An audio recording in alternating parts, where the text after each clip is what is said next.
क्या होता है और कम्युनिकेशन में जो भी टर्म्स होते हैं उनमें क्या कौन कौन से शब्दों का प्रयोग होता है। आज हम जानेंगे मोड ऑफ कम्युनिकेशन। क्या जानेंगे? मोड ऑफ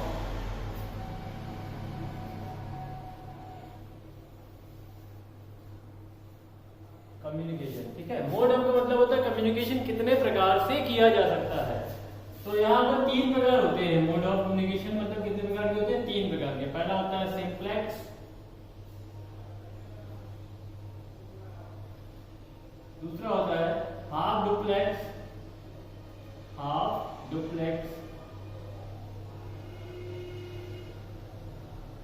और तीसरा होता है फुल डुप्लेक्स।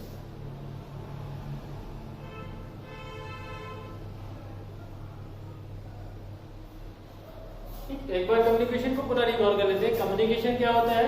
संदेशों का जब हम आदान प्रदान करते हैं तो वो जो प्रक्रिया होती है उसको क्या बोला जाता है? कम्युनिकेशन बोला जाता है। यानी कि जब कभी भी किसी एक व्यक्ति से कुछ इंफॉर्मेशन को किसी अन्य व्यक्ति तक भेजा जाता है तो वो क्या कहलाता है? कम्युनिकेशन कहलाता है। तो कम्युनिकेशन कितने प्रकार से होता है हमने ये जाना कि कितने प्रकार से होता है? 3 प्रकार। पहला सिंप्लेक्स, दूसरा हाफ डुप्लेक्स और तीसरा फुल डुप्लेक्स। अब नंबर आता है कि तीनों में अंतर क्या है। तो सबसे पहले देखेंगे सिंप्लेक्स में क्या होता है। सिंप्लेक्स, तो सिंप्लेक्स वाले कम्युनिकेशन में जो कम्युनिकेशन होता है वो केवल एक दिशा में होता है। मतलब एक तरफ सेंडर होगा और डाटा केवल एक ही तरफ को जाएगा और यहां पर कौन होगा? रिसीवर।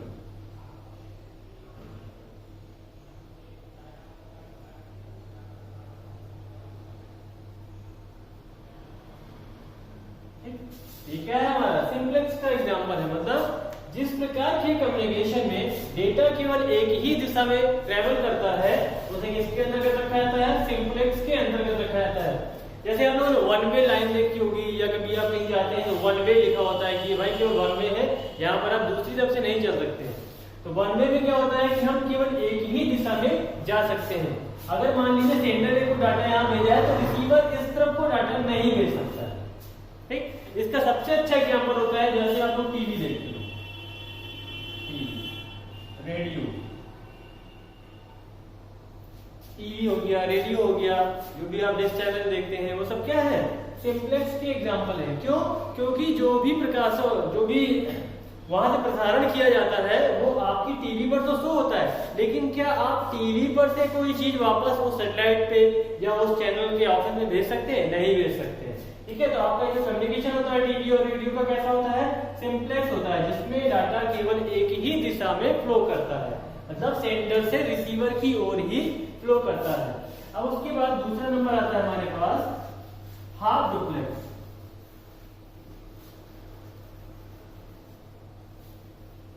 दूसरा नंबर क्या है हमारे पास? Half duplex.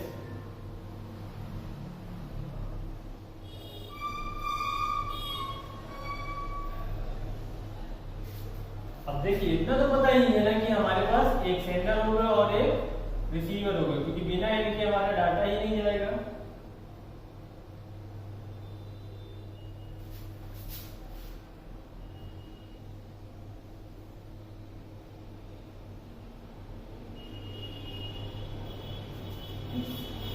हाफ डुप्लेक्स में क्या होता है कि डेटा हमारा ट्रैवल तो करेगा और दोनों दिशाओं में करेगा। डेटा हमारा दोनों दिशाओं में ट्रैवल करता है।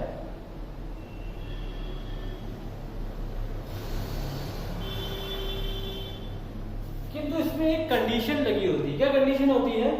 कि जिस समय सेंडर डाटा के लिए उस चैनल का प्रयोग कर रहा होगा, मतलब जब सेंडर जो भेजने वाला है वो डाटा के ट्रांसमिशन के लिए जब उस माध्यम का प्रयोग कर रहा होगा तो उस समय तक रिसीवर उस माध्यम का प्रयोग नहीं कर पाएगा। मतलब जब सेंडर अपने डाटा को यहाँ भेज चुका होगा और हमारा जो चैनल है यानी कि जो माध्यम है जिसके द्वारा हमारा डाटा जा रहा है, जब वो पुनः खाली हो जाएगा तब रिसीवर इस माध्यम के द्वारा सेंडर तक फीडबैक या डाटा या कोई भी इंफॉर्मेशन वापस भेज सकता है। तो इसकी परिभाषा ऐसी बनती है कि ऐसा कम्युनिकेशन जिसमें सेंडर और रिसीवर दोनों तरफ डेटा का फ्लो किया जा सकता है, किंतु एक समय पर केवल एक ही दिशा में डेटा का फ्लो होता है। यानी कि केवल एक समय पर एक ही दिशा में डेटा ट्रांसमिट किया जा सकता है और डेटा का ट्रांसमिशन दोनों दिशाओं में पूर्ण किया जा सकता है। तो ऐसा क्या बोलते हैं, हाफ डुप्लेक्स। इसका सबसे अच्छा एग्जांपल होता है वॉकी टॉकी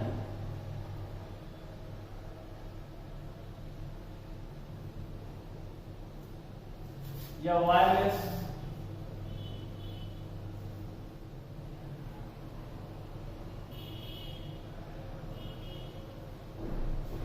वायरलेस का या वॉकी टॉकी का सबसे अच्छा एग्जांपल आप लोगों ने रेलवे में देखा होगा। रेलवे में जो ट्रेन के गार्ड होते हैं और जो ट्रेन के ड्राइवर होते हैं, उनके पास एक वायरलेस सेट रहता है। वो उस पर से क्या करते हैं, डाटा का आदान प्रदान नहीं करते ना सूचनाओं का। जब किसी से बात करना होता है तो उस चीज फ्रिक्वेंसी सेट करते हैं और उसके बाद क्या करते हैं, वहां से मैसेज को सेंड करते हैं। तो आपने कभी गौर किया होगा कि उस वॉकी टॉकी में कोई ना कोई बोलता ही रहता है, ठीक है। ये भी गौर किया होगा कि जब तक जो एक व्यक्ति जब उसमें बोल रहा है तो अपनी बात खत्म करने के बाद वो ओवर शब्द बोलता है। तो ओवर शब्द क्यों बोला जाता है? ओवर शब्द इसलिए बोला जाता है कि वो इन्फॉर्म कर रहा है कि मैंने अपनी बात समाप्त कर दी है। अब जो भी रिसीवर है, जो भी मतलब जिसको भी उसने वो संदेश दिया है, वो अपनी बात आरंभ कर सकता है, ठीक है। आपने ऐसे ही पुलिस वैन में देखा होगा, जो 100 नंबर की वैन होती है उस पर वायरलेस लगा होता है। उसमें भी ऐसे ही क्या होता है कि एक हेड ऑफिस है, वहां से सिग्नल्स को ब्रॉडकास्ट किया जाता है। मतलब कई सारे लोगों के वॉकी टॉकी पर वो सिग्नल जा रहा होता है। एक फ्रीक्वेंसी रेंज होती है जिसके अंतर्गत वो सारे सिग्नल्स को ब्रॉडकास्ट कर देते हैं।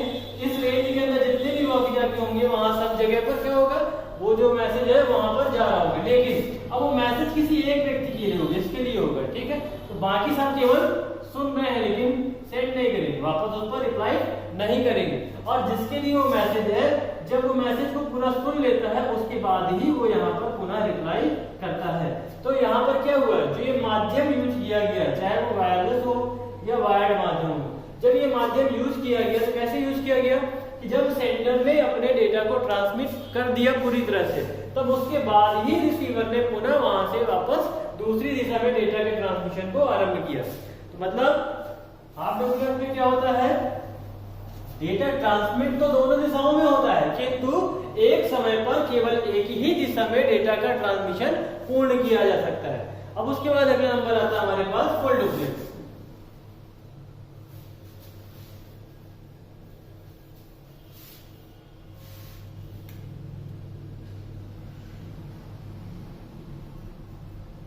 फुल डुप्लेक्स में डेटा दोनों दिशाओं में यानी कि दोनों तरफ ट्रांसमिट किया जा सकता है, वो भी सेम समय पर। मतलब एक ही समय पर दोनों दिशाओं में डेटा को ट्रांसमिट किया जा सकता है। हम लोग जो आजकल वर्तमान में मोबाइल सिस्टम यूज करते हैं, वो सबसे अच्छा एग्जाम्पल होता है हमारे फुल डुप्लेक्स के लिए।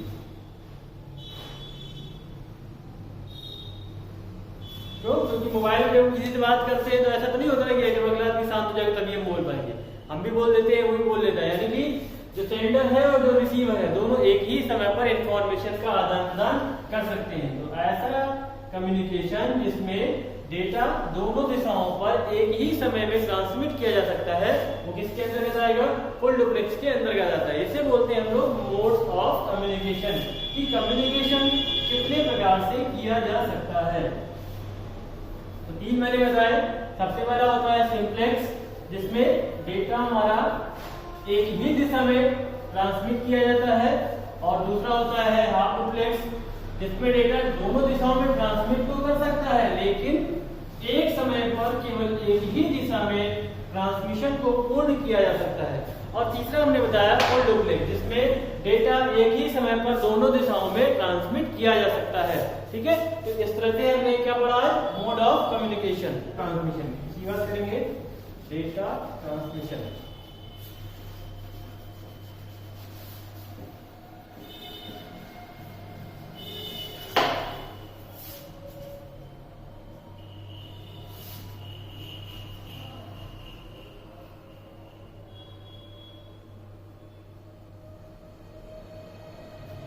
डेटा ट्रांसमिशन क्या होता है, क्योंकि कंप्यूटर पे हमारा जो भी कुछ फाइल वगैरह होती है या प्रोग्राम वगैरह होती है, उन सबको हम क्या कहते हैं, डेटा कहते हैं। और सबको पता है कि कंप्यूटर में जो भी कुछ पढ़ा होता है वो किस फॉर्म में होता है, 0 और 1 यानी कि बाइनरी के फॉर्म में होता है, ठीक है, तो डिजिट्स में होता है। तो डेटा ट्रांसमिशन के दौरान जब हम कोई एक फाइल को किसी एक कंप्यूटर से किसी दूसरे कंप्यूटर तक या किसी दूसरी डिवाइस तक भेजने का काम करते हैं तो वो क्या कहलाता है, डेटा ट्रांसमिशन कहलाता है। तो अब इनके टाइप्स होते हैं कि कितनी प्रकार से डेटा को ट्रांसमिट किया जा सकता है। अभी हमने पढ़ा था कम्युनिकेशन मोड, उसमें क्या था कि हम मैसेज या इंफॉर्मेशन को किन किन तरीकों से या कितने तरीकों से भेज सकते हैं। अब यहाँ पढ़ेंगे कि हम माध्यमों के द्वारा, मतलब जो भी चैनल्स है उनके द्वारा हम डेटा को कैसे ट्रांसमिट कर सकते हैं। तो अब यहाँ पर सबसे पहला नंबर आता है serial communication, serial transmission, communication mode. दूसरा होता है पैरेलल,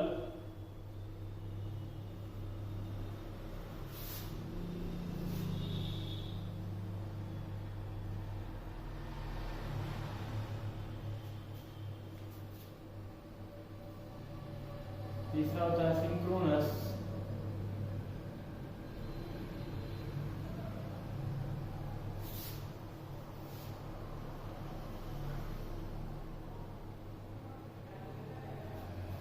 चौथा होता है असिंक्रोनस ट्रांसमिशन।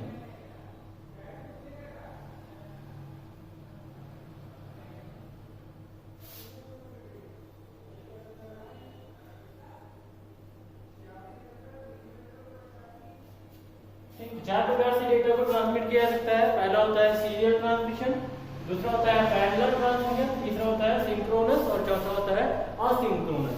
तो सबसे पहले हम देखते हैं सीरियल ट्रांसमिशन।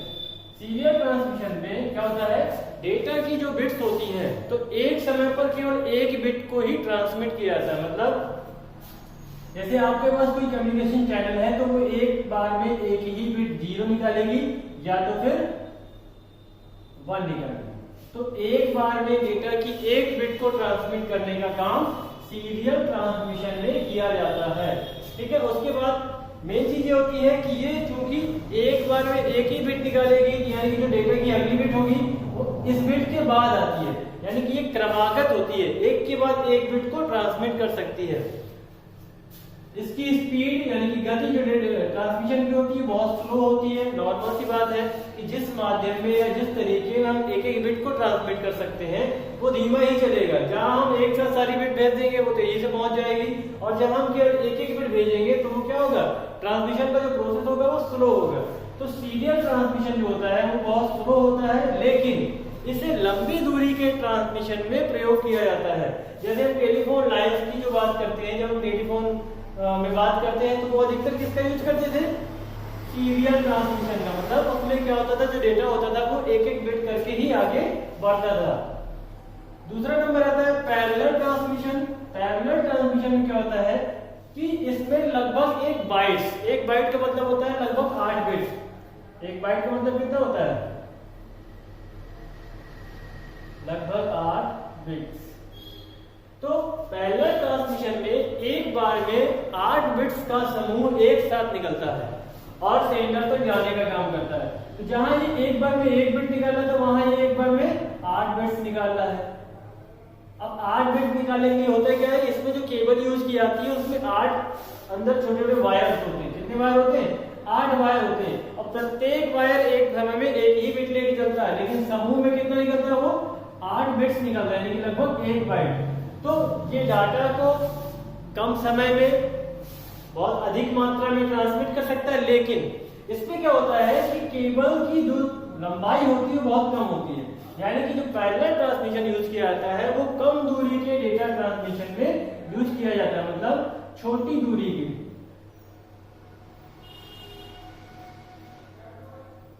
छोटी दूरी के ट्रांसमिशन में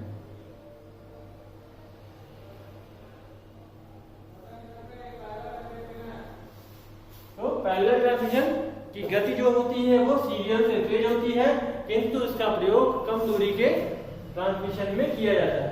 अब उसके बाद नंबर आता है हमारे पास सिंक्रोनस और असिंक्रोनस ट्रांसमिशन। तो सिंक्रोनस में क्या किया जाता है कि जब भी हम बिट्स, देखो यार यहाँ पर भेजेंगे हम बिट्स के समूह को ही, मतलब अब हमारे पास लगभग जो भी निकलेगा वो 8 बिट्स में ही डाटा निकलेगा। बस उसकी कुछ जो भेजने की टेक्नोलॉजी है, जो उसको पहचानने का तरीका है, उसको थोड़ा सा अलग कर देते हैं। तो सिंक्रोनस कम्युनिकेशन और सिंक्रोनस ट्रांसमिशन में डेटा के जो बिट्स होते हैं, बिट्स के समूह को ही ट्रांसमिट किया जाता है, लेकिन बस अंतर इतना कर दिया जाता है कि इस समूह के आगे और पीछे, मतलब होता क्या है, आपके पास डेटा मान लीजिए बहुत बड़ा है,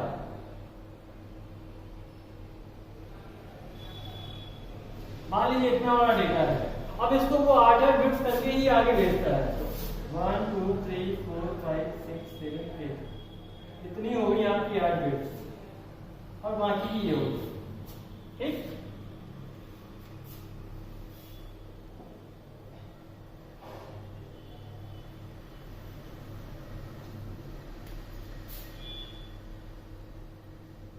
तो जब वो डाटा भेजना चाहेगा तो इसे 8 बिट्स के ब्लॉक में डिवाइड कर लेगा, ठीक है, क्या कर लेगा, डिवाइड कर लेगा। तो 8 बिट का ब्लॉक जब डिवाइड कर लेता है तो पहला 8 बिट जाने के बाद सिंक्रोनस कम्युनिकेशन में एक क्लॉक सिग्नल जनरेट किया जाता है। क्लॉक सिग्नल का मतलब क्या होता है, एक समय अंतराल उत्पन्न किया जाता है। समय अंतराल मतलब कि जैसे हमने एक समूह भेज दिया तो उसके बाद उसमें एक माइक्रोसेकंड का गैप पैदा कर देते हैं और उस गैप के बाद नेक्स्ट बिट्स का समूह पुनः प्रेषित कर दिया जाता है, पुनः उसी के बाद भेज दिया जाता है। तो ये जो क्लॉक सिग्नल के द्वारा गैप पैदा होता है, जिससे क्या होता है, जब रिसीवर हमारे डाटा को रिसीव कर रहा होता है तो वो उसी गैप के हिसाब से, मतलब जो भी क्लॉक सिग्नल जनरेट किया गया था उसी क्लॉक सिग्नल के हिसाब से हमारी जो रिसीव की गई बिट्स होती हैं उन्हें पुनः रीअरेंज कर लेता है।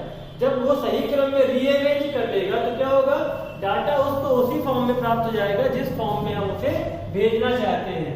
अगर ये क्रम बिगड़ जाए, मान लीजिए यहाँ से क्या हो रहा है, डाटा में हमारे पास 100-150 बिट्स हैं, वो 8 बिट्स के समूह में वहां ट्रांसमिट किया जा रहा है, तो अगर वो क्रम बिगड़ जाएगा, अगर वो 8 बिट पहले वाली पाए, उसके बाद 8 बिट तीसरे या चौथे नंबर वाली पा जाएगा और उस तरह से अरेंज करेगा, तो क्या हमारी इंफॉर्मेशन सही रूप में पहुंचेगी? नहीं पहुंचेगी, क्योंकि उसका क्रम बदल चुका होगा।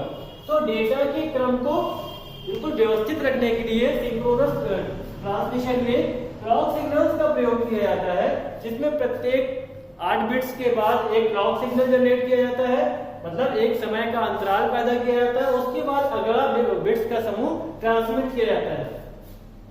अब बात आती है असिंक्रोनस ट्रांसमिशन में। असिंक्रोनस ट्रांसमिशन में क्या किया जाता है कि जब भी डेटा की बिट्स भेजी जाती हैं, मान लीजिए डेटा की बिट्स हैं, तो हमेशा डेटा की बिट्स भेजने के बाद एक स्टार्ट बिट और एक स्टॉप बिट लगा दी जाती है, ठीक है। तो अब मान लीजिए आपको अगला डेटा भेजना होगा जो अगले क्रम में होगा, तो उस पर भी एक स्टार्ट बिट और एक स्टॉप बिट लगी होगी। स्टार्ट बिट और स्टॉप बिट के रूप में 0 या 1 का प्रयोग किया जाता है। तो अब ध्यान देना, यहाँ पर क्या होता है कि डेटा को कैसे समझा जाता है, ये जो परिवर्तित अवस्थाएं होती हैं इन दोनों की, ये मान लीजिए आगे का डेटा है और ये बाद वाला डेटा है, ठीक है। इसके बाद इसको भेजा जाना है, तो कैसे पता चलेगा कि ये अलग है और ये अलग है? सबसे पहले वो चेक करेगा कि जो इसकी एंड बिट है या और इसकी जो स्टार्ट बिट है, दोनों एक दूसरे से डिफरेंट है या नहीं। क्योंकि हम दोनों में ही स्टार्ट बिट और एंड बिट का प्रयोग करेंगे तो दोनों एक दूसरे से डिफरेंट होंगी और वो इस प्रकार से इनके क्रम को व्यवस्थित कर देता है। मतलब असिंक्रोनस ट्रांसमिशन डेटा के बिट्स को भेजने के लिए स्टार्ट बिट और स्टॉप बिट का प्रयोग करता है, जो उसके डेटा को पुनः रीअरेंज करने का में सहयोग देता है। और सिंक्रोनस ट्रांसमिशन में क्लॉक सिग्नल का प्रयोग किया जाता है। किसका प्रयोग किया जाता है? क्लॉक सिग्नल का।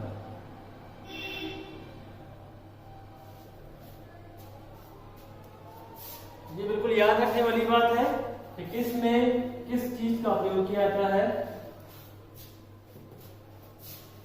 इस पर स्टार्ट बिट और एंड बिट।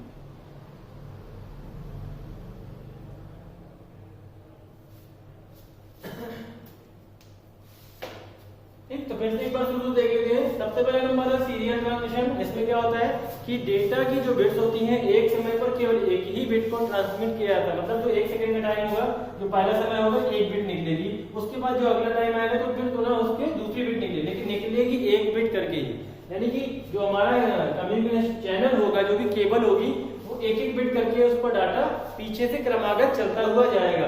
तो सीरियल ट्रांसमिशन में एक एक बिट निकलती है और यह ट्रांसमिशन लंबी दूरी के ट्रांसमिशन में प्रयोग किया जाता है, इसकी गति धीमी होती है।